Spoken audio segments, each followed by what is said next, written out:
Vous écoutez Europe 1, il est 8h17. L'interview politique d'Europe 1, Jean-Pierre Elkabbach. Vous recevez ce matin Michel Sapin, le ministre des Finances et des Comptes publics. Messieurs, c'est à vous. Bienvenue Michel Sapin, bonjour. Rebonjour. Alors, vous avez reçu hier, et c'était son premier entretien avec des dirigeants de l'Europe, le ministre grec Yanis Varoufakis. Est-ce que vous lui avez dit qui paye ses dettes s'enrichit ? Il n'y a pas que la dette, on va parler de la dette, mais il n'y a pas que la dette. C'est pas ça le seul vrai problème grec. Le problème, c'est que la Grèce a perdu 25% de sa richesse en 5 ans, que tout le monde s'est appauvri, que les gens ont moins d'argent, moins de salaire, moins de pensions. D'abord, la faute à la Grèce et au gouvernement précédent, qui ne s'était pas réformé, qui n'avait pas mis...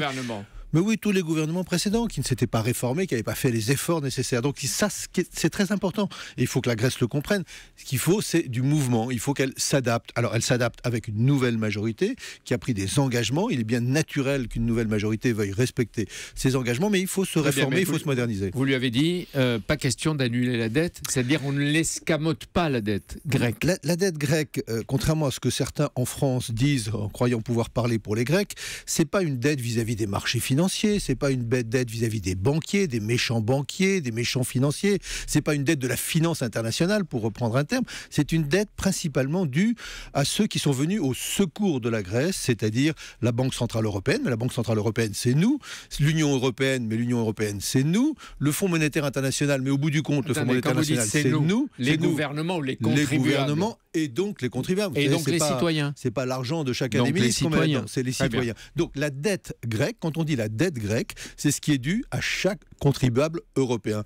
Et il me paraît légitime et normal que tous les gouvernements, dont moi, nous disions il n'est pas question de transférer le poids de la dette grecque du contribuable grec au contribuable français, au contribuable allemand ou au contribuable espagnol. Mais pourquoi avez-vous dit alors cette dette est un sujet parmi d'autres ?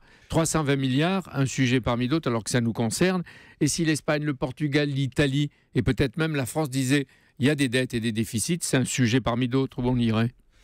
Et parce que ce n'est pas du tout de même nature. 175% de dette par rapport à la richesse nationale, il n'y a que la Grèce qui est dans une situation comme celle-ci. Donc il y a une situation très particulière en Grèce, qui fait d'ailleurs que c'est peu supportable pour la Grèce. Et donc il est normal d'en parler, parce que rembourser sa dette est une chose, il faudra rembourser la dette, mais les modalités de remboursement en sont une autre, et ça c'est normal. Et comment allez-vous faire ? Ce sont des discussions qui sont très techniques de toute l'Europe, puisque ceci est dû à toute l'Europe, c'est donc toute l'Europe, et en particulier la zone euro, ceux qui ont en commun la monnaie européenne, de parler avec la Grèce pour trouver des solutions. Mais j'ai dit un sujet parmi d'autres, parce que, voulez-vous que je prenne un exemple ? Nous demandons, l'Europe, les gouvernements européens demandent à la Grèce de mettre en place une administration fiscale efficace, qui fasse que chacun paye ses impôts en Grèce, qui est quand même la moindre des choses. L'Église, les corrupteurs, les corrompus, paye l'impôt les en citoyens, Grèce. Les armateurs, etc. Tout ça, c'est chacun. Mais quand vous lui avez dit, qu'est-ce qu'il vous a répondu ?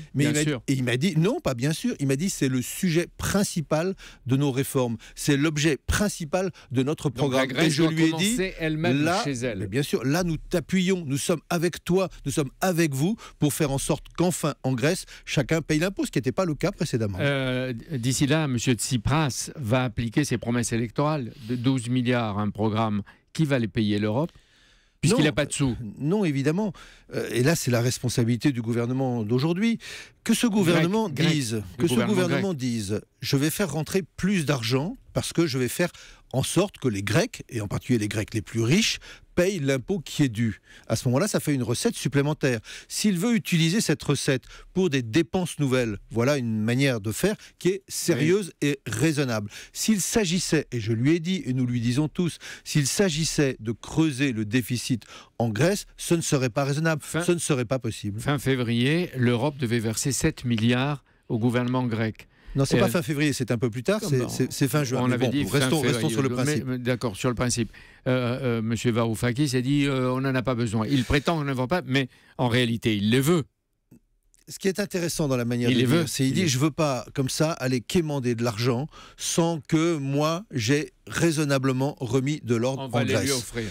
Non, c'est pas offrir, parce que justement, c'est tout le débat. Attribuer. C'est pas attribuer, c'est tout le débat. C'est pas accorder, c'est tout le débat. Il faut que ce soit en fonction d'un programme, d'un projet, d'une manière d'être pour l'avenir. C'est pas 7 milliards pour 3 jours, c'est 7 milliards pour des années. Et donc faire en sorte que la Grèce elle-même, je reviens à ce que je disais au début, se réforme, que cette Grèce soit plus compétitive, que ses entreprises soient capables de tenir le coup par rapport à la concurrence internationale. Enfin, des discours que nous nous tenons à nous-mêmes aussi, mais que la Grèce a absolument ça, c'est besoin loin de remplir. avant de le réaliser, c'est non, loin. c'est pas loin parce que c'est dès maintenant que des décisions se prennent. Est-ce que vous lui avez demandé, comme M. Martin Schulz et à Tsipras aussi, d'arrêter de critiquer la chancelière Merkel et de dénigrer l'Allemagne? Est-ce que vous le demandez vous aussi aux Grecs? Parce qu'ils ont commencé par taper sur l'Allemagne.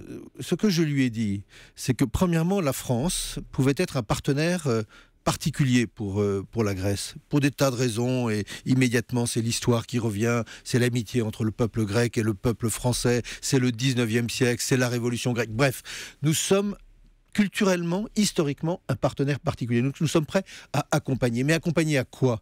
Accompagner à la reprise du dialogue avec tous. Le dialogue avec la Banque Centrale Européenne. Indispensable pour passer les prochains jours. Et ce sera fait. Exemple, oui. Mais par il va exemple, le faire. on a noté qu'il va le faire sérieusement, précisément, pour permettre à la Banque Centrale Européenne d'apporter les liquidités, comme on dit, qui sont nécessaires au bon fonctionnement quotidien de l'économie. Je lui dis, il faut dialoguer avec l'Union européenne et surtout avec les membres de l'euro. Et parmi ceux-là, il y a l'Allemagne. Il faut donc dialoguer avec l'Allemagne. Et vous avez remarqué que dès hier soir, à la conférence de presse qui a suivi nos travaux, il a annoncé sa volonté, son désir d'aller rencontrer le ministre des Finances allemand, ce qui est la moindre des choses en Europe. Est-ce qu'il est vrai que c'est vous qui avez fait le contact? Écoutez, quand on est prêt à accompagner et qu'on le fait en ami, on est prêt aussi à donner des conseils. Un mot après-demain à Paris, François Hollande va recevoir M. Tsipras. Qu'attendez-vous de lui qu'il comprenne les réalités? Mais comprendre les réalités ne veut pas dire ne pas vouloir les changer.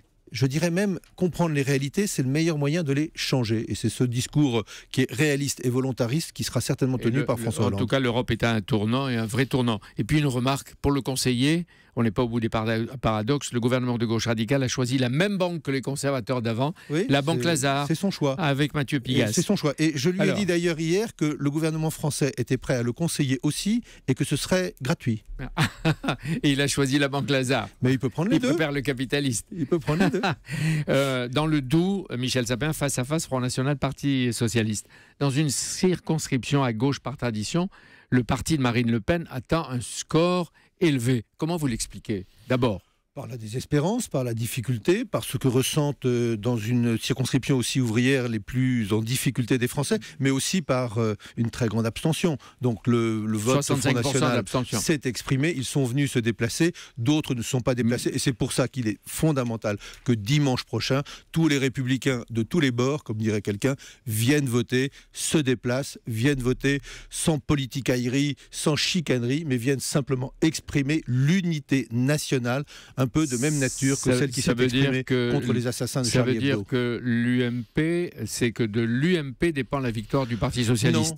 Non. Et vous voulez que vous aide à gagner. L'UMP aura ses débats, l'UMP aura ses contradictions. Je laisse l'UMP à ses contradictions. Les électeurs, c'est pas l'UMP. Ils ont pu voter UMP. C'est ces électeurs-là qui sont devant leurs responsabilités. Et je suis persuadé que ces électeurs, qu'ils aient voté et surtout qu'ils n'aient pas voté au premier tour, viendront pour signifier clairement quels sont les principes républicains et les principes de le Front National a absorbé une partie de l'électorat ouvrier qui venait normalement... Mais peut-être en a-t-il absorbé aussi qui venait de l'UMP. Demain, le président de l'UMP, Nicolas Sarkozy, dira le choix de l'opposition à UMP s'il laisse aux électeurs la liberté de vote. Panini. Mais vous faites ce que vous voulez, pas de consigne de vote, liberté de vote, qu'est-ce que vous diriez? Chacun en pensera ce qu'il voudra. Moi, ce qui m'intéresse, c'est quand j'entends l'UDI, qui soutenait le candidat de l'UMP, dire « il faut voter PS », quand j'entends tel ou tel responsable de l'UMP dire qu'il faut voter. Non, mais je vois bien des individus, des personnes qui sont face à leur conscience. Et quand on est face à sa conscience,